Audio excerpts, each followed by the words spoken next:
বিহু আৰু ঝুমুৰৰ অভূতপূৰ্ব সফলতাৰ পিছত এইবাৰ বিশ্বই দেখিব অসমৰ অন্যতম ভূমিপুত্ৰ বড়ো সমাজৰ বাগৰুম্বা নৃত্যৰ বিশালতা। অহা 17 জানুৱাৰীত সৰুসজাইস্থিত অৰ্জুন ভোগেশ্বৰ বৰুৱা ক্ৰীড়া প্ৰকল্পত অনুষ্ঠিত হ'ব বাগৰুম্বা দহৌ, য'ত একেলগে তালে তালে নাচিব 10 সহস্ৰাধিক নৃত্যশিল্পীয়ে।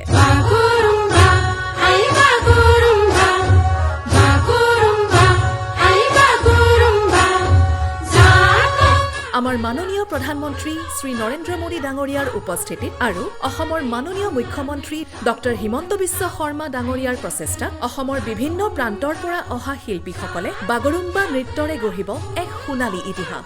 ক্ৰাম, চিফুন, চেৰজাৰ তালে তালে জিলিকি উঠিব অসমৰ বৰ্ণিল সংস্কৃতি। তেন্তে আহক আমি সকলোৱে অহা 17 জানুৱাৰীত হ'বলগীয়া এই বাগৰুম্বা দহৌ অনুষ্ঠানৰ অংশীদাৰ হওঁ। তথ্য আৰু জনসংযোগ সঞ্চালকালয় অসমৰ দ্বাৰা প্ৰচাৰিত।